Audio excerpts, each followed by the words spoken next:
여호와여 들으시고 내게 은혜를 베푸소서. 여호와여 나를 돕는 자가 되소서 하였나이다.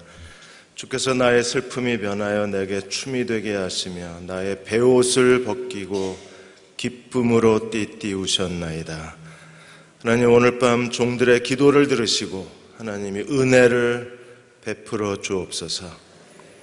내가 너를 돕는 자라고 말씀하여 주시고 오늘 밤 저희의 기도에 응답하여 주셔서 우리의 슬픔이 변하여 춤이 되게 하시고 우리의 고난의 베옷을 벗겨주시고 기쁨으로 옷 입게 하시는 주의 백성 되게 도와 주옵소서. 성령님, 오늘 찬양과 말씀에 기름 부어주시고 또 말할 수 없는 탄식으로 우리가 무엇을 기도해야 할지를 가르쳐 주셔서 전심으로 기도하는 이 밤이 되게 도와 주옵소서. 예수님의 이름으로 축복하고 기도하옵나이다. 아멘. 우리 옆에 계신 분하고 인사 나누시겠습니다. 오늘 밤 기도가 응답되시기 바랍니다 하고 인사 나누시겠습니다.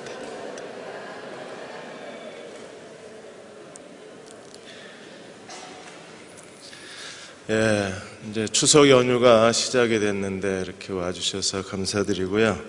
오늘 야고보서 4장 13절에서 17절까지 4장 마치도록 그렇게 하겠습니다. 야고보서 4장 13절에서 17절 말씀입니다. 같이 한 목소리로 함께 읽겠습니다. 들으라, 너희 중에 말하기를 오늘이나 내일이나 우리가 어떤 도시에 가서 거기서 1년을 머물며 장사하여 이익을 보리라 하는 자들아, 내일 일을 너희가 알지 못하는도다. 너희 생명이 무엇이냐? 너희는 잠깐 보이다가 없어지는 안개니라. 너희가 도리어 말하기를 주의 뜻이면 우리가 살기도 하고 이것이나 저것을 하리라 할 것이거늘 이제도 너희가 허탄한 자랑을 자랑하니 그러한 자랑은 다 악한 것이라. 그러므로 사람이 선을 행할 줄 알고도 행하지 아니하면 죄니라. 아멘. 세상에 대한 경건, 오늘 마지막 시간입니다. 미혼 남녀가 부모에게 드리는 최고의 추석 선물이 있다면 무엇일까요? 결혼정보회사 가연이 미혼 남녀를 대상으로 설문조사를 했습니다. 작년까지만 해도 1위가 헌금이었어요. 현찰. 그래서 부모님이 현찰을 제일 좋아하셨는데 올해 바뀌었습니다. 현찰이 2위로 밀려났고요. 그 다음에 건강 선물이 3위로 밀려났어요. 1위가 뭘까요? 엄마 나 결혼해, 이거예요. 드디어 남자가 생겼어. 드디어 며느리가 생겼어. 이게 결혼 선물 1위라고 했습니다. 이제 가족들을 만나게 될 텐데 다시 질문을 했습니다. 이상적인 며느리는 어떤 사람일까? 이상적 며느리가 되려면 뭐가 필요할까?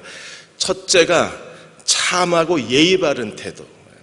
모든 부모들이 참하고 예의 바른 며느리가 되기를 원했습니다. 아니신 분 오늘 밤 회개하고 가셔야 돼요. 그 다음에 애교 있고 귀염성 있는 태도. 셋째가 세심하고 알뜰히 챙겨주는 마음이 며느리가에게 가장 필요한 거라고 말했습니다. 사위에게는 뭐가 필요한가? 사위는 친근하고 부침성 있는 태도가 필요하다고 했어요. 45%가 그렇게 대답을 했습니다.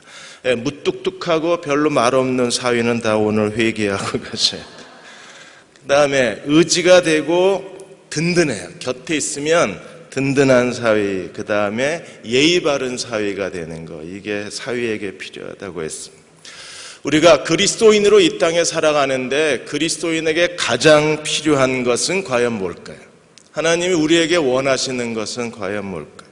우리가 하나님 앞에 애교 있고 부침성, 귀염성 있는 태도를 가질 수도 없고, 하나님 앞에 친근하고 우리가 든든한 사위 노릇을 할 수도 없고, 하나님이 원하시는 건 무엇인가? 하나님의 주권을 인정하고 하나님의 주권에 복종하고 사는 사람들이 진정으로 하나님을 섬기는 사람들입니다.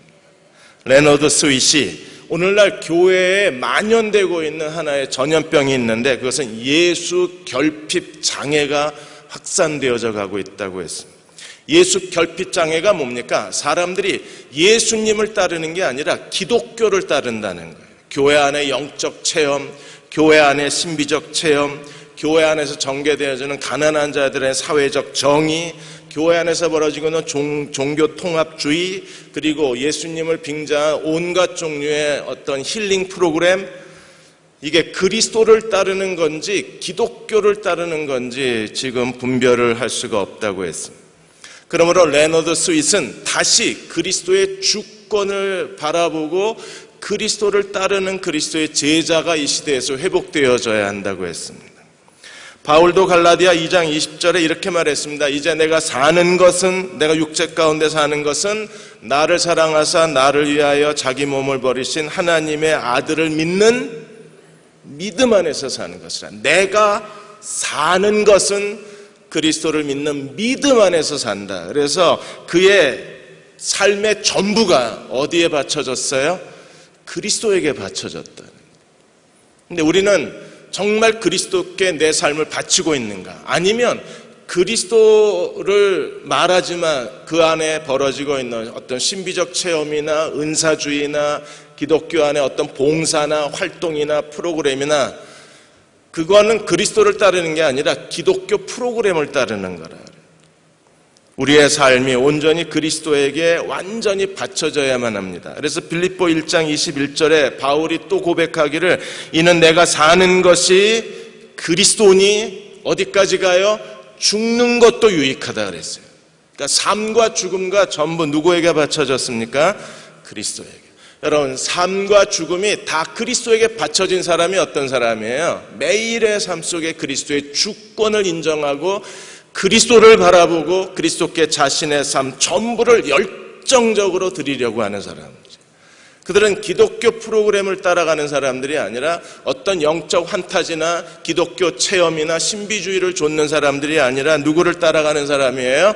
그리스도를 따라가는 사람. 이 그리스도를 따라가는 사람들을 우리가 하나님의 주권에 복종한다고 말하는 겁니다.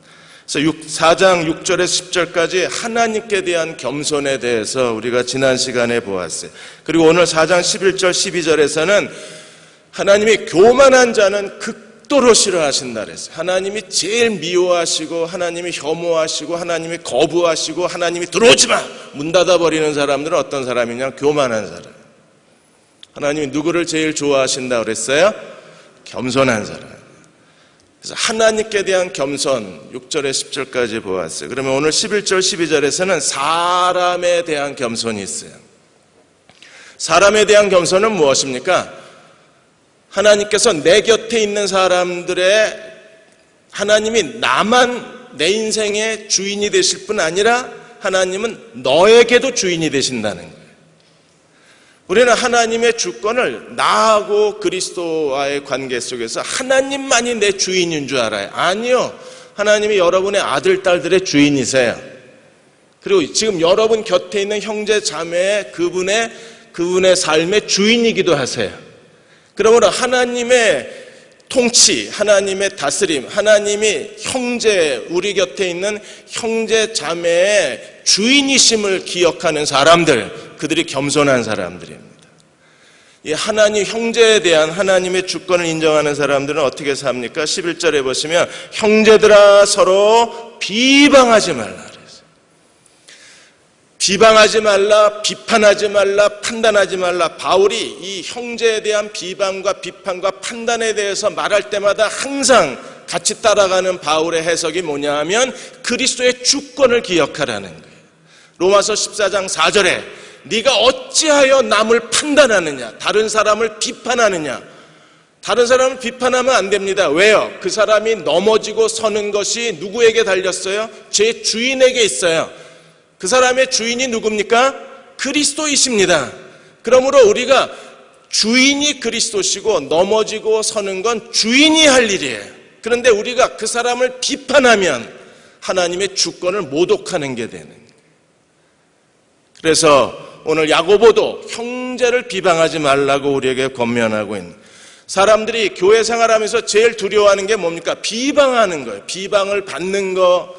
그리고 우리는 자기도 모르게 자꾸 사람들을 비방하는데 그게 자꾸 생활화되고 다른 사람을 비방하는 것에 대한 죄책감을 잃어버리고 다른 사람들을 비판하고 비방하면서 그게 죄인지를 자꾸 망각해버리는 거예요. 그러다 보면 이 비방이 결국에 뭘 가져와요? 공동체의 분열을 가져오고, 비방이 친근한 인간관계를 깨트리고, 서로에 대한 비방이 결국에 하나님의 공동체를 무너뜨려버리는 거예요. 왜 우리가 비방을 합니까? 왜 우리가 서로를 비판하나요? 상대방을 무시하고 업신여기기 때문에 그래요. 나는 괜찮은데 너는 잘못됐다는 겁니다. 그래서 비판하기 시작하면 우리는 그 행동이 그의 주인 대신 그리스도의 주권을 해치는 행동이라는 걸 기억해야 돼요. 여러분의 아들, 딸들이 내가 낳았다고 내게 아닌 거예요. 내 거라고 생각이 드니까 우리는 그 아들, 딸들에 대해서 비방과 비판을 서슴지 않습니다. 추석에 사람들이 모이는 거 정말 꺼려합니다. 왜요? 모이면 가족이라는 이유 때문에 해서는 안 될 말도 하고, 그 듣기 싫은 말도 그냥 너무나 그 가족이라는 이유 때문에 말을 너무나 함부로 하니까 추석 같은 때, 구정 같은 때 모였다가 상처받고 돌아오는 사람들이 많아요. 추석이 끝나면 이혼율이 높아진답니다. 구정 끝나고 이혼율이 높아지는 것보다 추석 때 이혼율이 더 높아진다. 왜 그래요?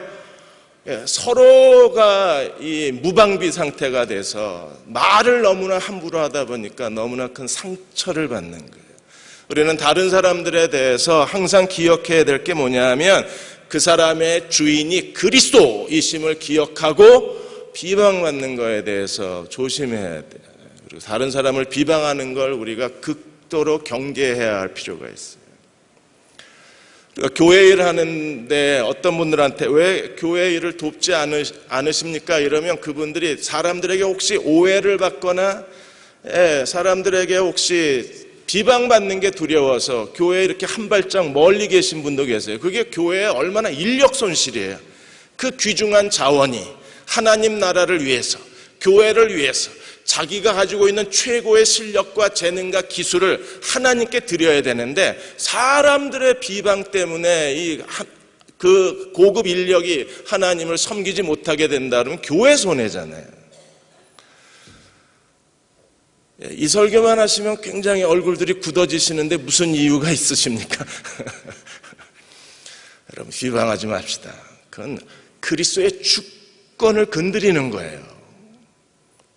물론 건강한 판단을 얘기하는 거 아닙니다. 상대방을 진심으로 사랑하기 때문에 그 사람에 대해서 우리가 충고를 하고 그 사람에게 하나님 뜻이 무엇인가를 직접적으로 전달해야 할 의무가 우리에게 있어요.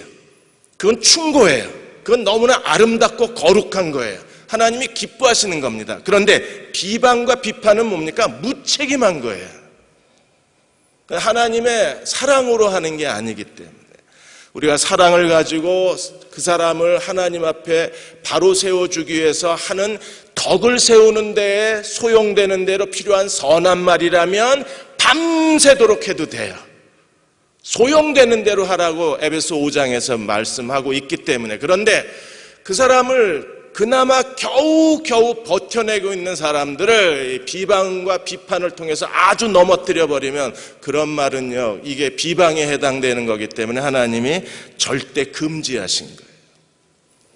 사막에서 그 명상 중인 수도사 한 사람이 있었습니다. 그런데 이 수도사가 계속 기도하고 있는데 웬 거지 하나가 와가지고 계속 배고픈데 먹을 걸 달라고 귀찮게 하는 거예요. 처음엔 수도사가 대답도 안 하고 있는데 계속 가서 좀 먹을 것 좀 달라고 요청하니까 수도사가 드디어 화가 나가 분노가 폭발했습니다. 내가 지금 기도하는 거 안 보이냐고, 명상하는 거 안 보이느냐고, 조금만 더 기도했으면 내가 천사를 만날 뻔했는데 너 때문에 다 망쳤다고 하는 순간에 그 거지가 천사가 돼가지고 나그네 곁을 떠나서 하늘로 올라가 버렸습니다. 천사가 어디 있었어요? 거지예요. 무슨 얘기입니까? 우리는요, 하나님과의 관계에 힘쓰다 보니까 사람과의 관계를 부주의하는 거예요. 그런데 사람과의 관계에 최선을 다하지 않으면 하나님과의 관계에 이를 수 없다는 거예요. 하나의 우화지만 기독교 복음이 우리에게 뭘 가르치고 있는가를 너무나 정확하게 설명해 주고 있는 거예요.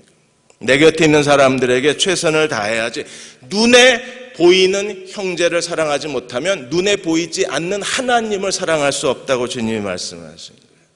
우리가 형제를 비방하면 두 가지 잘못을 범하는 겁니다. 어떤 잘못을 범하나요? 11절에 보시면 형제를 판단하는 자는 곧 어떤 사람이에요? 율법을 비방하고 율법을 판단하는 것이라. 만일 내가 율법을 판단하면 율법의 준행자가 아니요 율법의 재판자가 되는 거예요. 사람을 비방하는 건 율법을 비방하는 거라는 겁니다. 왜요? 레위기 19장 18절에 율법을 다 모아놓으면 하나의 책으로 만들고 그걸 다시 요약하고 다시 또 요약하면 율법이 우리에게 말씀하는 게 뭐예요?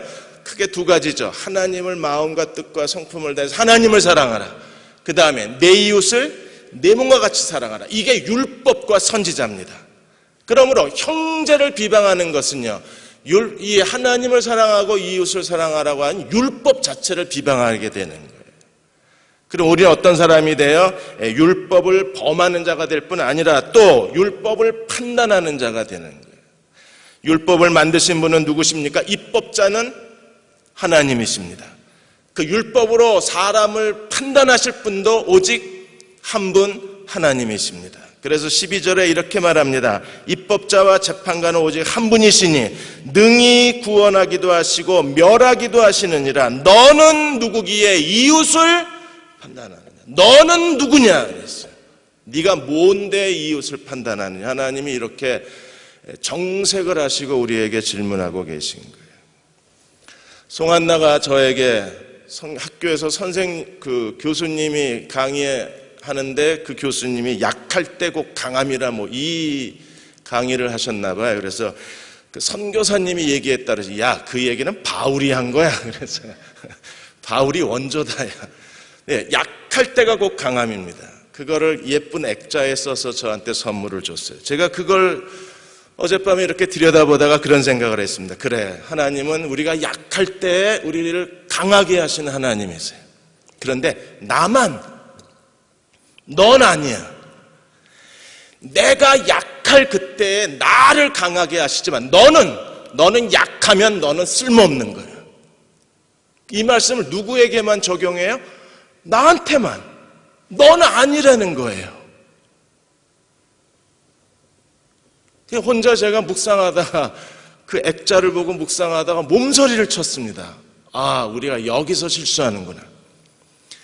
우리는 이 말씀을 얼마나 좋아해요. 모든 설교자들이 어디를 가나 내가 약할 때 하나님의 능력이 내게 머문다고 설교를 합니다. 그런데 넌 아닌 거야. 그러니까 우리 주변에 약해 보이는 사람에 대해서 우리는 정죄하는 거예요. 약해 보이는 사람을 용납할 수가 없는 거예요. 약해 보이고 무능한 사람을 받아들일 수가 없는 겁니다. 왜? 약하니까. 근데 자기에 대해서는 나는 약할 그때가 꼭 강해질 거야. 스스로 확신을 갖는데 너는 아니라는 거예요. 이거 얼마나 무서워요. 이게 하나님의 주권을 우리가 자꾸 제한하고 있는 게 아닌가 하는 생각이 든 거예요. 만일에 우리가 그렇게 되면 어떤 일이 벌어질까요? 하나님은 어떤 분이십니까? 능히 구원하기도 하시고 능히 멸하기도 하시고. 로마서 14장 4절에 바울도 똑같이 얘기했잖아요. 하나님은 능히 그 사람이 세움을 받거나 그 사람이 넘어지는 게 누구 손에 달렸어요? 제 주인에게 달렸다는 거. 근데 오늘 야고보도 우리에게 뭐라고 말합니까? 그가 구원을 받든지 멸망을 받든지 누구 손에 달렸어요? 하나님 손에 달렸다는. 우리가 하나님 앞에 사람에 대해서 겸손할 필요가 있습니다. 마지막으로 세 번째, 하나님께 대해서, 형제에 대해서, 이제 자신에 대해서 오늘 13절 17절에서 그리스도가 내 인생의 주인이심을 고백하는 우리 모두가 되어야 합니다. 그리스도가 나의 구세주이시고 내 삶의 주인이심을 믿으시나요? 나만, 너도, 우리 모두의 주인이심을 우리가 고백해야 하는데 오늘 13절에 야고보는 이렇게 말합니다. 들으라, 너희 중에 말하기를 들으라, 악인님, 이제 제발 좀 정신 좀 차려라, 이런 소리예요. 이제 더 이상 말하지 않겠다. 이제 네가 스스로 정신 좀 차려라. 그리고 아주 강력한 호소를 하는 겁니다. 우리가 사람들이 이 땅에 살아가는 동안에 세속적인 사람, 세상적, 마귀적, 정욕적 지혜를 갖고 있는 사람들은 어떤 사람들이에요? 끊임없는 계획을 세우고 살아가는 것. 여러분, 계획 자체가 나쁜 게 아니라 이 계획에 누가 없어요? 하나님이 없는 계획인 거예요. 그러니까 계획 세우는 것 자체를 정죄하는 게 아닙니다. 우리는 계속 끊임없이 하나님의 뜻을 묻고 하나님 뜻 안에서 믿음으로 계획을 세우는 하나님의 사람들이 돼야 돼요. 근데 지금 여기서 들으라고 경고한 사람은 어떤 사람입니까? 하나님 없이 계획을 세우는 사람. 여러분, 이 사람이 얼마나 뛰어난 전략가인가 보십시오. 13절에 너희 중에 말하기를 오늘이나 내일 D-Day가 결정이 됐어요. 우리가 어떤 도시에 가서 이미 어떤 도시에 가서 해야 할지 그의 사업의 영역을 확장할 그런 도시도 다 확정이 됐습니다. 지금 한국의 프랜차이즈 사업이 이제 포화 상태가 되니까 재빨리 중국으로 진출하는 프랜차이즈 사업은요, 크게 성공을 거두고 있습니다. 관심이 없으시구나. 그래서 중국의 대도시마다 이 프랜차이즈를 세워가지고요, 이 사업의 새로운 영역을 확장하는 사람들이 있어요. 이 사람들은 굉장히 뛰어난 전략가입니다. 한국은 이미 더 이상 시장이 없는 거예요. 그래서 그들이 제일 먼저 한류 바람이 불고 있는 중국과 동남아 쪽에 한류 바람을 타고 한국의 외식업을 정착시키는 거예요. 뛰어난 사람들 아닌가요? 남들보다 한 발 더 앞서가야 성공하는 거예요. 지금 이 사람이 그런 사람입니다. 어느 도시에 가서 얼마를 머물고 1년은 머물고 그 다음에 뭐라요? 장사요. 이미 도시, 거기에 아이템, 그 다음에 사업 전략, 사업 기간 모든 게 다 짜져 있는 사람이에요. 그리고 분명한 목적도 있어요. 이익을 얻겠다. 여행 가는 게 아니라 그 도시에 가서 어떤 아이템을 가지고 어떤 사업 프로젝트를 가지고 얼마만한 기간에 어떤 이익을 얻겠다. 완전한 마스터 플랜을 짜고 계획을 세우고 사는 사람입니다. 그런데 이 사람이 하나님 없이 계획을 세우는 사람들의 한계점이 무엇인가요? 4장 14절에 보시면 뭐라 그랬어요? 내일 일을 너희가 알지 못하는도다. 너희 생명이 무엇이냐? 여러분, 아까 12절에 너는 누구냐 그랬는데 이제 야고보가 또 우리에게 충격적 질문을 합니다. 너의 산다는 게 뭐냐? 너의 생명이 뭐냐? 네가 살아있다는 그 사실이 뭐냐? 근본적인 질문을 우리에게 던지는 거예요. 너희 생명이 무엇이냐? 너희는 잠깐 있다가 없어지는 안개와 같은 존재라는 겁니다. 우리 자신에게 질문해야 합니다. 나는 무엇을 위해서 살고 있는가? 내가 살고자 하는 근본적인 목적이 뭔가? 내가 이 땅에 사는 동안에 내가 추구하고자 하는 인생의 가치관은 뭔가?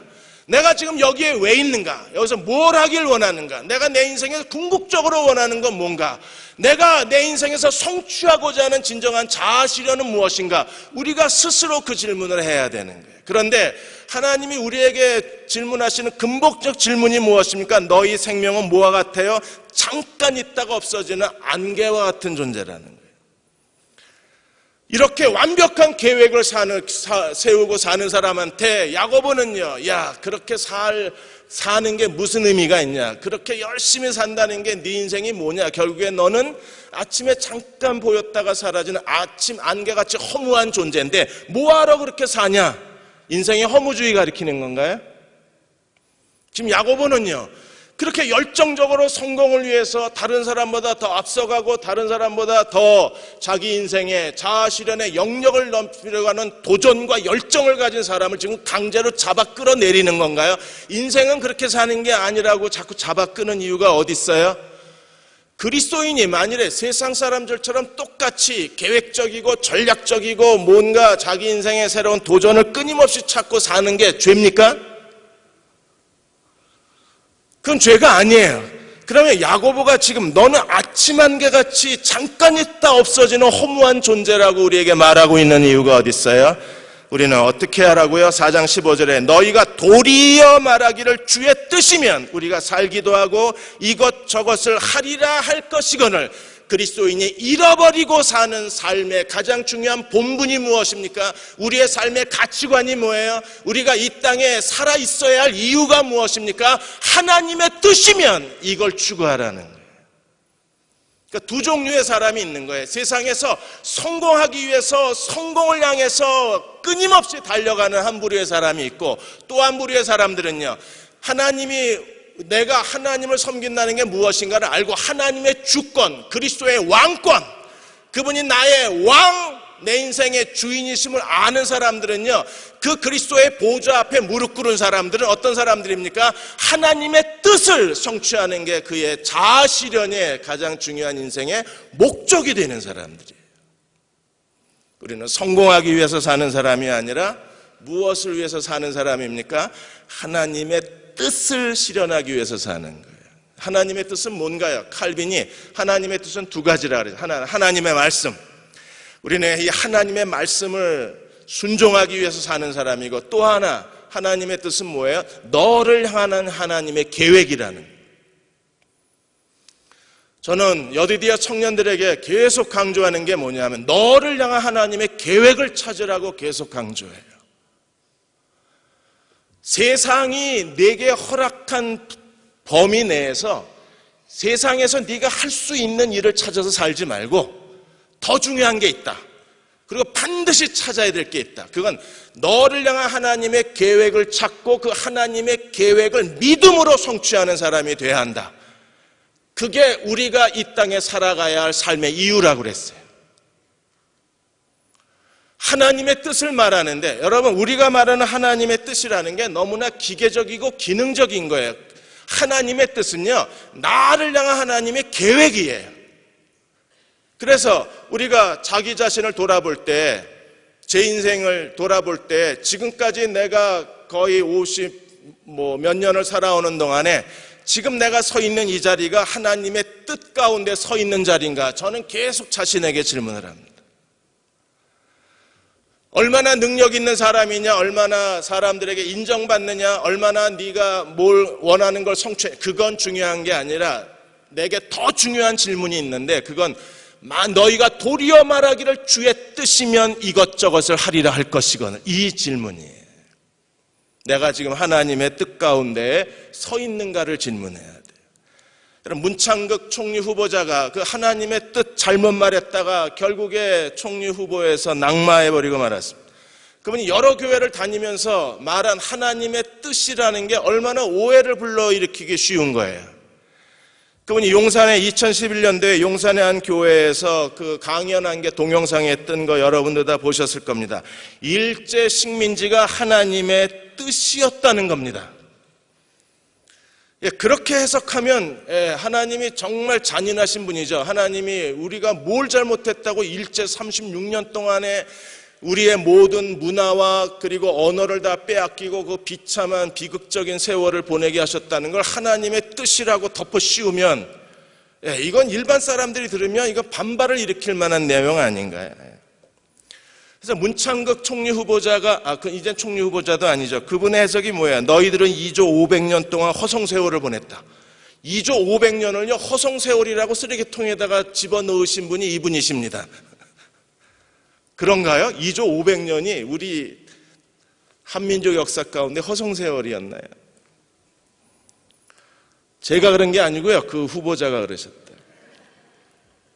그래서 하나님이 너희는 시련이 필요하다고 판단을 하셔서 일제 식민지 36년을 우리에게 허락하셨다는 게, 그게 하나님 우리 민족성을 바꾸기 위한 하나님의 뜻이었다고 말해요. 그래도 안 되니까 하나님이 한 번 더 시련을 주셨는데, 남북 6.25 전쟁을 주시고 그 다음에 남북 분열 역사를 하나님이 만들어 주셨다, 이렇게 해석을 했어요. 우리는 6.25가 북한이 침략한 줄 알았더니 아니었어요. 6.25를 누가 시작하셨습니까? 하나님이 하셨다는 거예요. 이런 하나님의 뜻에 대한 잘못된 이해, 이 잘못된 하나님의 뜻에 대한 해석, 이 잘못된 역사관, 그래서 여론의 문매를 받으시고 옹호하는 분들도 많이 계셨지만 결국에 이게 상식적으로 이해가 안 되는 거잖아요.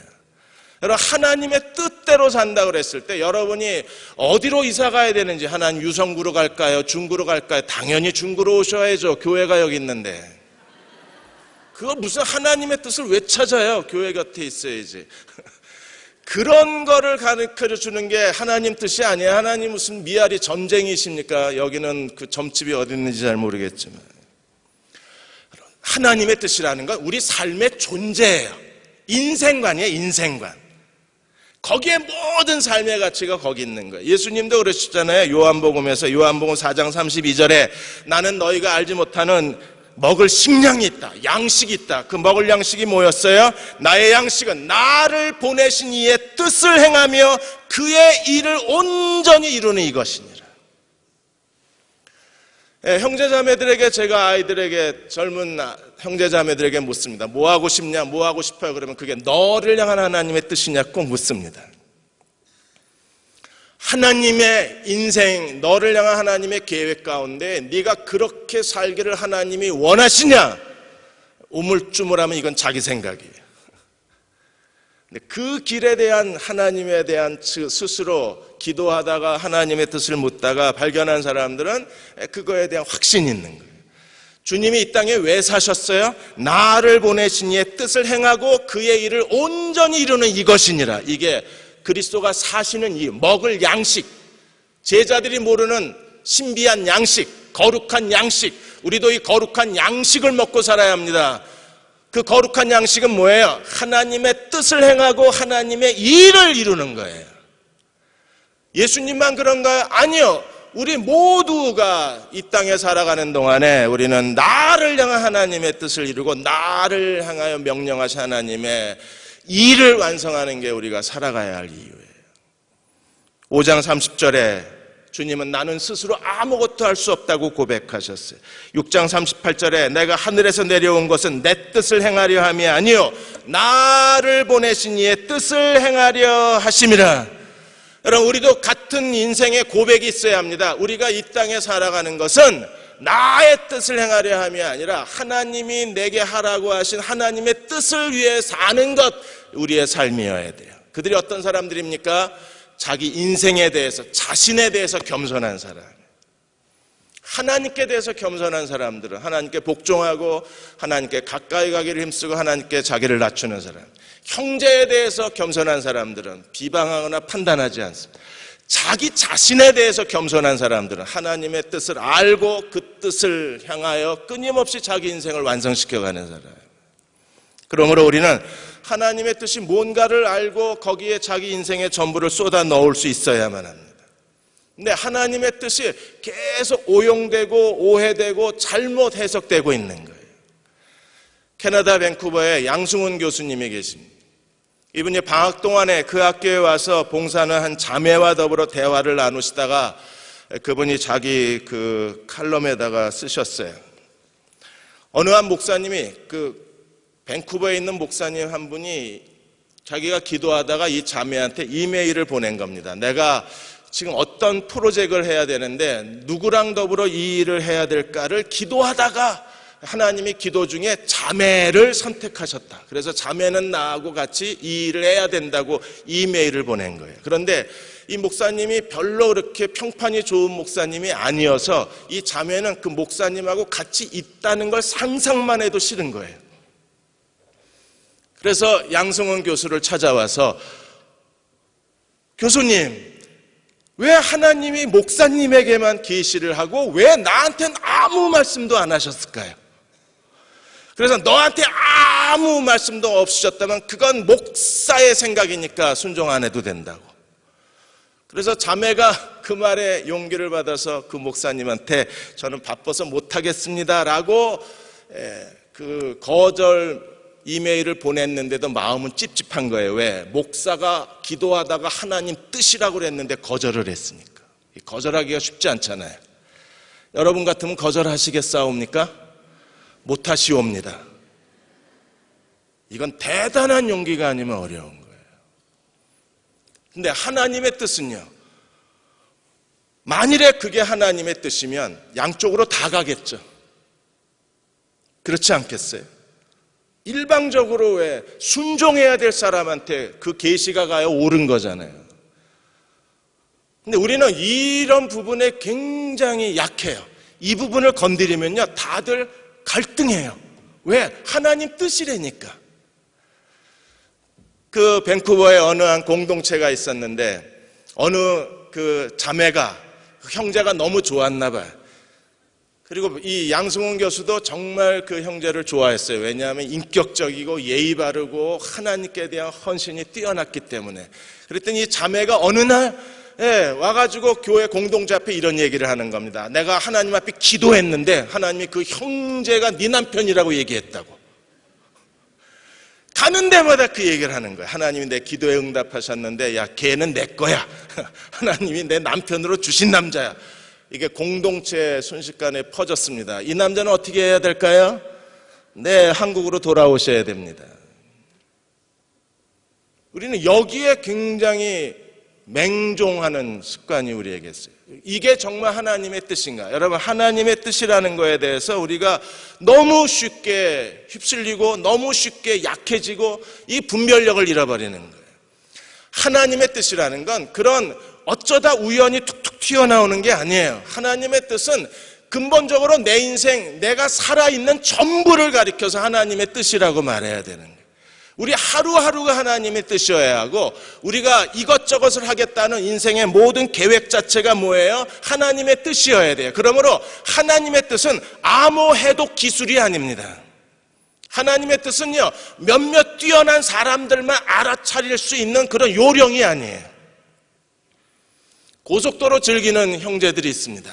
계속 140, 150 놓다가 관찰 고속 카메라 있는 데서만 얌전하게 110km 탁 놓고 가다가 또 카메라만 없으면 왕 하고 달립니다. 우리 이런 사람을 우리가 실력 있는 사람, 인생의 지혜로운 사람, 살 줄 아는 사람, 현명한 사람이라고 얘기하나요? 아니요. 늦게 가더라도 그냥 고속도로에서 평균 속도를 지키고 정상적으로 운전하는 사람을 우리가 운전 잘한다 그러는 거죠. 하나님 뜻도 마찬가지입니다. 필요할 때 몇 번 요령으로 뭘 찾아냈다고 하는 뜻이 아니라 그냥 고속도로 달리는 그 자체가 하나님 뜻이어야 되는 거예요. 그래서 매일매일의 삶 속에서 우리는 하나님의 뜻을 알고 그분의 뜻을 실현해 가고 오늘 하나님이 내 인생에 어떤 계획을 보여주시는가를 알고 그것을 추구해 가는 사람들이 하나님의 뜻에 순종하는 사람들입니다. 그래서 16절에 뭐라 그랬어요? 너희가 허탄한 자랑을 하니 그러한 자랑은 다 악한 것이라.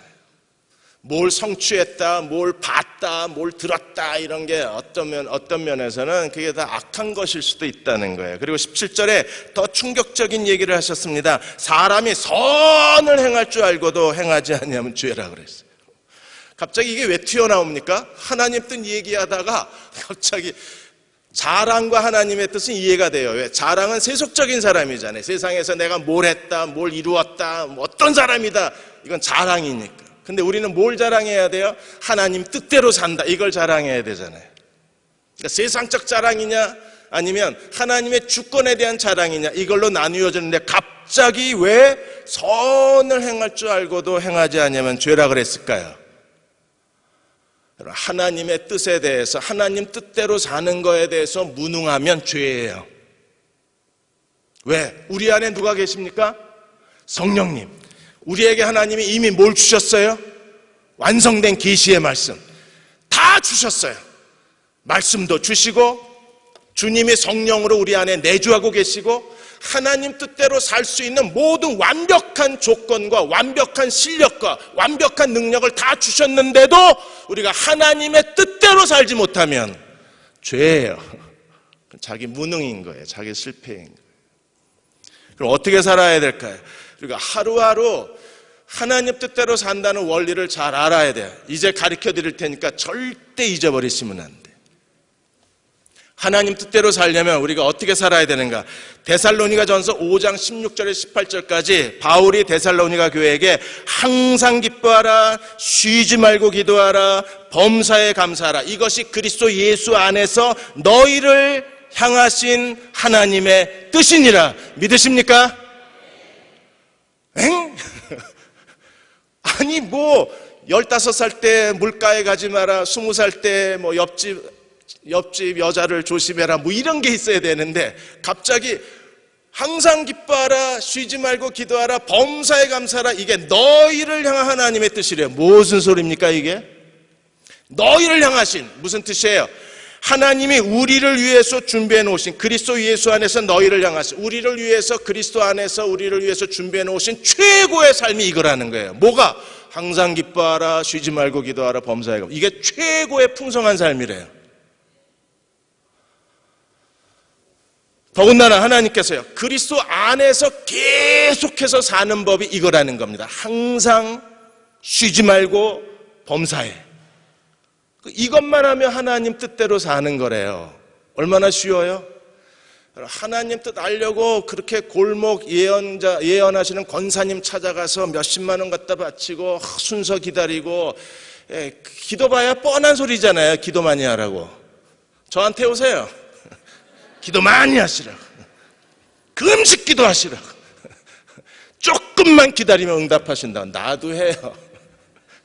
그런데 그게 하나님 뜻이 아니고 하나님 뜻대로 사는 건 더 인격적인 거예요. 하나님과의 인격적인 건데, 그 하나님과의 인격적인 관계가 뭐냐면 항상 기도하라, 아니 항상 기뻐하라, 쉬지 말고 기도하라, 범사에 감사.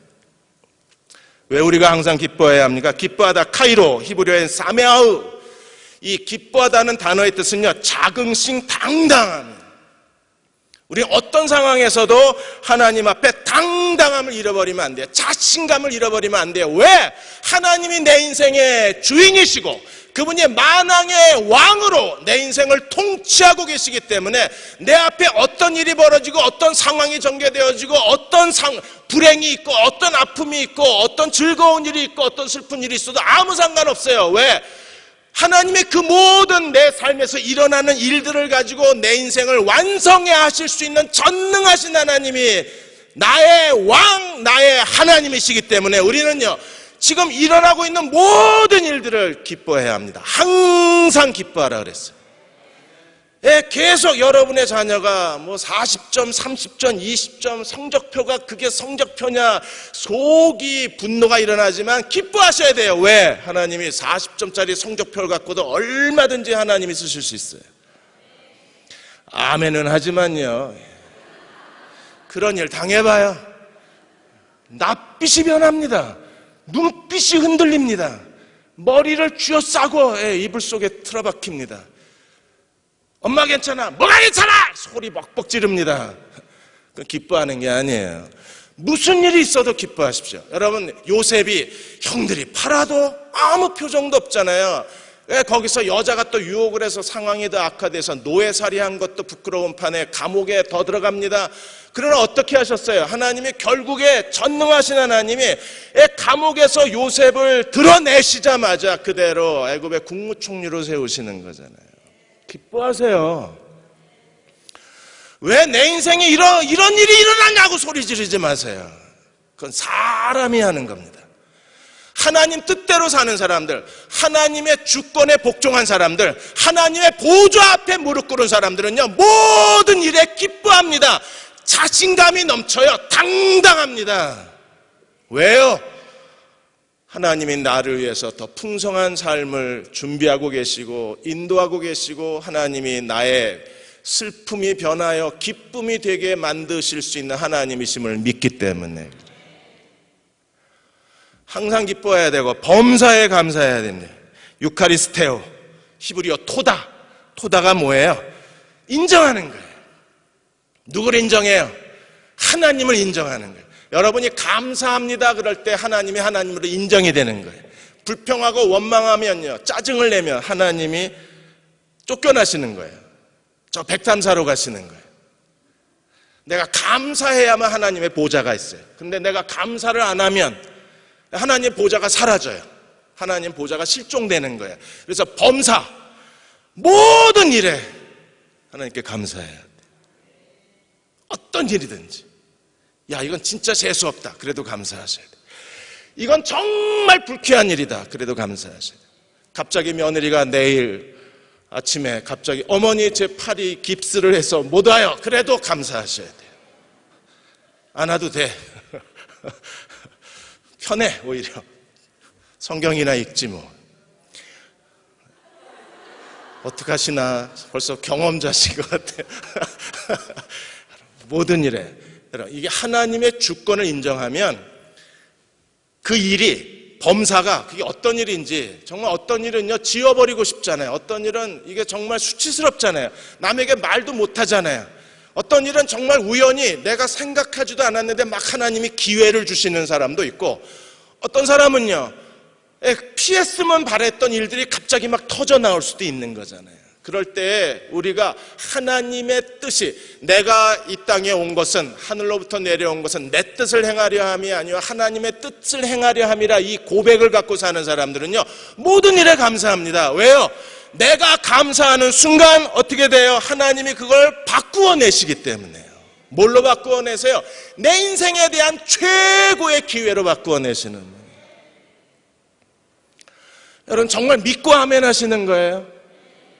그래서 이걸 너희를 향한 하나님의 뜻이라고 말씀하는 겁니다. 이게 하나님 뜻이에요. 이거 할 줄 모르고 맨날 가서 이번에 뭐 대기업 남자 선이 들어왔는데 가야 되냐 말아야 되냐, 여러분 그거 물어보지 말고 우리가 정말 하나님의 뜻을 행하려면요 매일 항상 기뻐하라, 범사에 감사하라. 이게 되면 그 사람이 하나님의 뜻을 알아요. 그리고 하나님의 뜻이 이루어져요. 그리고 하나님의 뜻이 역사해요. 그건 매일 오늘의 운세 보듯이 하나님 뜻 찾는 거 아니에요. 그거는요 미신적인 거예요. 그건 샤머니즘이에요. 그건 기독교가 아니에요. 예수님 믿는 거 아니에요. 예수님 믿는 사람은요 무슨 일이 일어나도 항상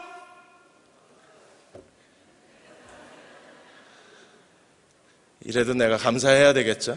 이 응답 없는 이 사람들을 도대체 맞춰주질 않아. 안 해. 좀 이렇게 하면 좀 서로 오고 가는 뭐가 있어야죠. 이거 우두커니 앉아 계시면 여러분도 지루하고 하는 나는 얼마나 맥 빠져요. NG를 내도 분수지 매주 NG야 어떻게. 항상 뭐하고? 늦었어요. 카메라만 갔어요. 네, 범사에 이걸 잘하는 사람이 하나님 뜻대로 사는 사람이에요. 나가다 잊어버려요. 그리고 또 하나님 뜻이 뭐냐고 또 찾아와. 제발 묻지 마세요. 그냥 항상 기뻐하고 범사에 감사하면 알아요. 제가 지난 수요일날 뭐라 그랬어요? 알아야 되면 알게 하신다고 그랬잖아요. 그걸 왜 하나님이 그걸 왜 감춰 놓으세요? 우리랑 지금 무슨 보물찾기예요? 하나님 지금 우리에게 뭐 복권 나눠주셨습니까? 긁어보고 일주일을 기다렸다가 토요일날 또르르 돌아가는 거 보고 숫자 하나하나 맞춰야 되는 게 하나님 뜻이 아니에요. 그냥 기뻐하고 그냥 감사하고 가면 하나님의 뜻이 문을 여는 거예요. 근데 왜 우리가 기뻐하고 감사하지 못합니까? 쉬지 않고 기도 안 해서 그래요. 쉬지 않고 기도하라고 하는 단어의 뜻이요, 하나님께서 우리에게 계속해서 기도하라는 단어의 뜻이 중재하다는 뜻입니다. 여러분 기도가 양쪽을 뚫어놔야 돼요. 뭘 뚫어놔야? 기쁨을 뚫어놓고 감사를 뚫어놔야, 이게 양쪽이 뚫려 있어야, 대동맥이 뚫려 있고 정맥이 대정맥도 있나? 정맥이 뚫려 있어야, 그래야 신선한 피가 들어갔다가 나가는 출구가 있고 들어오는 출구가 다 열려 있어야 그 사람이 건강할 거 아니에요. 그래서 기도라고 하는 것은 소통한다는 겁니다. 문이 열렸다는 거예요. 중재자라는 겁니다. 우리가 쉬지 않고 기도해야 되는 이유가 어디 있냐면, 쉬지 않고 기도를 해야 기쁨의 문이 열려서, 그래서 모든 일에 기뻐합니다. 저건 미친 거 아니야? 그럴 정도로 기뻐해야 돼요. 왜? 하나님이 내 그 사건을 통해서, 그 치욕을 통해서, 그 고통과 불행과 아픔과 슬픔을 통해서 하나님이 내 인생에 더 큰 풍성한 삶으로 날 데려가실 거니까. 그게 하나님 뜻인 거예요, 여러분. 지금 일어나는 모든 일에 대해서 하루하루, 그래서 예수님이 뭐라고 그러셨어요? 너희나 이 모든 것은 이방인이 구하는 것이고 우리는 뭘 구하라 그랬어요? 하나님 나라와 그 의를 구하라. 그리하면 이 모든 걸 너희에게 더하시리라. 보너스로 주시겠다 그랬어요. 근데 누가 하나님 나라와 의를 구하는 사람입니까? 여러분 하나님 나라와 의를 구하고 계시나요? 뭐 하고 계세요? 전도하러 다니십니까? 교회 봉사 열심히 하시나요? 하나님 나라와 그 의를 구하기 위해서. 도대체 하나님 나라와 그 의를 구하는 게 뭐야? 그냥 자기 나름대로 이거 열심히 하면 되나 이러고 열심히 그거 합니다. 그게 하나님 나라와 의를 구하는 거예요. 그게 33절에 6장 34절에 뭐라 그랬어요? 내일 일은 내일 염려할 것이 한날의 괴로움은 그날에 좋거라. 오늘을 살아라는 거예요.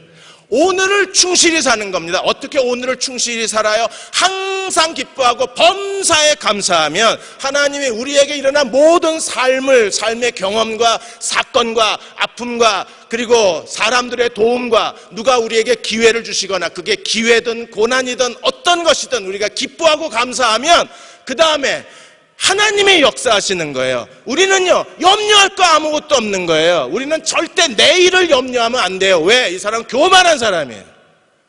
겸손한 사람은 절대 내일을 생각 안 하는 사람이에요. 오늘만 살아요. 왜? 내일은 만왕의 왕, 그분의 손에 있는 거예요. 내가 그거 건드리면 안 돼요. 아멘은 하지만 이거 벌써 한 10번은 이 설교할 거래요, 제가. 지난 8개월 동안에. 그리고 보면 또 얼굴에 걱정이 가득해. 내가 옆에 지나가도 몰라요. 하도 염려가 많으셔서. 사랑하는 여러분, 오늘 밤 기도를 통해서 우리가 뚫어야 돼. 뚫어 뻥 해야 돼요. 뭘 뚫어요? 기쁨을 뚫어놓고 뭘 뚫어놔요? 감사를 뚫어놔야 돼요. 그리고 기도하면 그래서 쉬지 말고 기도해야 돼요. 왜? 쉬지 말고 기도해야 항상 기뻐하고 범사에 감사하려면요, 기도가 항상 빵빵 뚫어놔야 되니까 쉬지 말고 기도해요. 하나님이 우리에게 하나님의 뜻을 빨간색 줄까 파란색 줄까 이렇게 질문하고 파란색 집으면 너 망했어 이렇게 소리 지르시고 빨간색 종이 집으면 잘했어요, 참 잘했어요 도장 찍어주고 데려가시나요? 여러분, 그거 진짜 하나님 뜻 아니에요. 왜 그렇게 살아요? 그냥 빨간색이어도 하나님은 내 길을 만들어 주실 수 있고 파란색을 집어들어도 하나님 내 길을 만들어 주실 수 있는 거예요. 빨간색 집었다고 후회할 것도 없고 파란색 집었다고 탄식할 것도 없어요. 그냥 기뻐하고 감사하고 가기만 하면 하나님이 내 삶의 모든 환경과 사건과 사람들을 통해서 내게 최고의 인생을 만들어주시는 분이 하나님이세요. 이제는 하나님의 뜻대로 살 줄 아는 믿음의 종들이 되시기 바랍니다. 이게 인격적인 하나님의 뜻이에요. 이걸 살아가면 하나님께서 여러분들에게 더 놀라운 일들을 이루어내실 수 있어요. 럭비가 왜 시작됐는지 아십니까? 럭비가 왜 시작됐어요? 영국에서 축구하면 지금 우리가 말하는 축구죠. 근데 거기서 이제 럭비가 만들어져요. 1832년에 좀 정신지체 아이가 있었는데 이 아이들끼리 이제 시합을 한 거예요. 정상적인 아이하고 그랬는데 거기에 윌리엄 웹 앨리스라는 아이가 공을 발로 차야 되는데 얘가 그걸 모르고 공을 안고 적진을 향해서 달려가기 시작했어요. 발로 차야 되는데 공을 안고 달려가니까 얼마나 우스워요. 관중들이 막 웃고 조롱하고 막 휘파람 불고 야유를 한 거예요. 그래서 다 이 앨리스의 행동에 대해서 모두가 다 놀리고 그날 경기가 다 취소가 되고 그럴 정도의 그 혼란이 일어났는데 그 광경을 가만히 지켜보고 있던 한 사람이 있었습니다. 야, 저거 가지고 새로운 스포츠 만들어내면 진짜 멋있겠다. 그래서 공을 안고 달리는 스포츠를 만들어낸 게 럭비예요. 미식축구. 아시죠? 네. 그래서 4년마다 럭비 올림픽이 열리는데 이 4년마다 열리는 럭비 올림픽에 금메달 최우수상을 주는데 그 최우수상 이름이 앨리스상이에요. 이 아이가 발명한 건 아닙니다. 그런데 이 럭비 하는 사람들이 이 앨리스를 기억하는 거예요. 왜? 그 아이의 실수 때문에 럭비라고 하는 새로운 스포츠가 이 땅에 태어났기 때문에 그래서 윌리엄 웹 앨리스 상이 그 4년마다 열리는 럭비 올림픽의 최우수상이에요. 사람도 사람의 실수에서 최고의 것을 창조해내요. 그러면 하나님은 내 인생의 밑바닥에서 내 인생의 최고의 것을 찾아낼 수 있는 하나님이세요. 정말 그 하나님을 믿으십니까? 그럼 기뻐하십시오. 모든 일에. 며느리는 왜 안 온다냐 소리 지르지 마시고 기뻐하십시오. 너만 왔냐 그러지 마시고 아들만 온 것만으로도 기뻐하십시오. 애들은 안 왔냐 그래도 기뻐하십시오. 감사하십시오. 명절에 제발 좀 소리 지르지 마시고 이번 명절에 내가 하나님 뜻대로 사는 사람인지 여러분 스스로 자기를 테스트해요. 항상 기뻐하라, 범사에 감사하라. 그렇게 되려면 어떻게 하라고요? 오늘도 우리가 쉬지 않고 기도하는 종들이 되시기를 주의 이름으로 축원합니다. 기도하겠습니다.